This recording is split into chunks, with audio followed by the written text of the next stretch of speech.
Hi everyone, my name is Dr. Das and I'll be your instructor for our School Business Administration course. What I'm going to do in this video is take some time to introduce myself, talk a little bit about my experience with school business administration and working with those administrators, and then talk a little bit about the nuts and bolts pieces of this course and really pick out some of the highlights for you. And so hopefully we can condense them into this video. So this is my first fall with the university. This is one of the first classes I'll be teaching, so I'm honored to begin my journey here with you and learning alongside of you.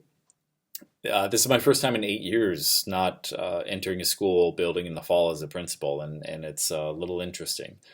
I'm overjoyed to be here, but it feels a little bit strange.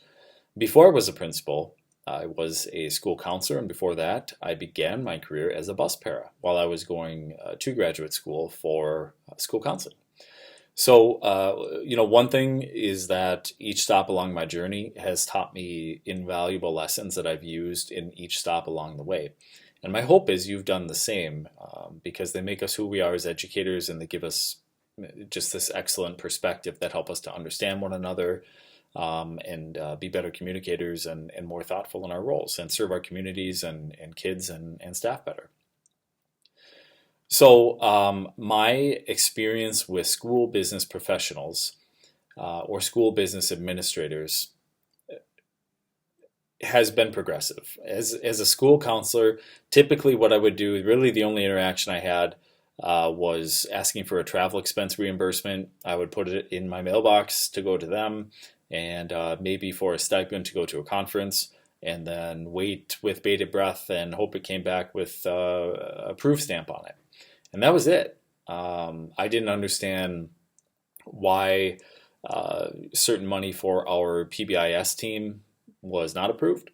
I didn't understand how a new TV ended up to display the lunch menu in the corner.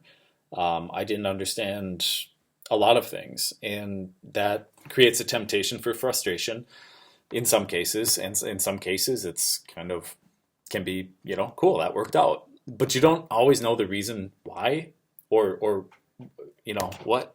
how's that, what sense does that make? So the goal in this course is really twofold, and what we're looking for first is to understand the responsibilities behind what school business administrators do and gain perspective around how they see a school district, a school operations, building projects, things like that. And then relate that to how we might see it, or those around us in our circle, professional circle, might see it as well. And secondly, and most equally important, is taking that understanding and really synthesizing it and saying, okay, as a future educational leader, as somebody who's going to be a principal or a superintendent or somebody in a leadership role, how am I going to work with folks that are responsible for these things? How am I going to approach them maybe differently than I would have? What understanding do I have now that might change my approach altogether? We're going to be relating it to our roles as future educational leaders. So some of these concepts we're going to have direct impact in, and we should be working hand in glove with our school business administrators. And some of them we just won't be able to, and sometimes it's hard to understand why. And so we're all going to work together and try to flesh out that understanding, and that's really going to be the essence of this course. This course is thick. We're going to be doing a lot of reading.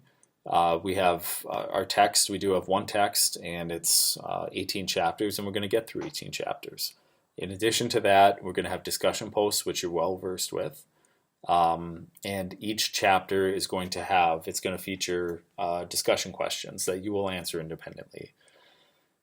And then in addition to those discussion questions, those are taken out of the book. And usually there's a couple or a few. And what I have done is I've added one or two per week. And those one or two, the purpose of adding one or two is not to create more work for you, but the purpose is to really hammer on that second point and help you connect what the content in the chapter and what those discussion points from the book mean to you as a future educational leader or future principal or superintendent. It's meant to be an application of knowledge. It's meant to develop really that practical sense that one can use in practice and transfer that information into, and then create a well-rounded perspective. So perspective is something we're going to keep coming back to. So you need to make sure that you budget your time. The amount of work in this class, it can be robust. It wasn't everything that was chosen for this course was done so purposefully. There's going to be a couple of projects and then a final project as well. I've adjusted readings so that they're lighter those weeks, and the final point I would make on assignments is you will need to plan to interview a school business professional. And really what I'm talking about there is either going to be a business manager or a superintendent. Accountants and payroll managers, I would stay away from for the purpose of this assignment, because really what we're looking for is decision makers in the realm of school business administration. And while those folks might have some autonomy, we're really looking for superintendents and business managers. So be thinking ahead about how and when you're going to get on those folks' calendars. You'll see when that assignment comes up, you'll see it in the module, but identify those folks now. If you have a business manager in your district, give them a heads up. If your superintendent, just give them a heads up, or their secretary, ask for it to get on their calendar. No superintendent should say no to this, to meeting with one of their employees, certainly about something that's going to produce knowledge. So do that sooner than later. And just finally, in addition to budgeting your time and reviewing all of the course materials so that you understand all of the expectations, all of the nuances between instructors and things like that, what I need you to do is communicate your needs.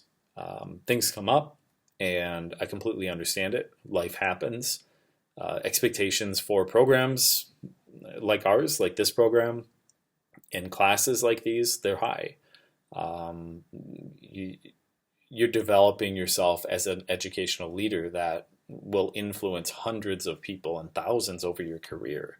And you need to develop a deep understanding of these concepts. But things come up, and we need to communicate with each other about those things. So that's my expectation, is that you communicate with me about any needs you might have, questions, anything like that. I'm not talking about only catastrophic things, which I hope happens to no one, but there's an open channel of communication. I'll do my best to return emails as promptly as I can.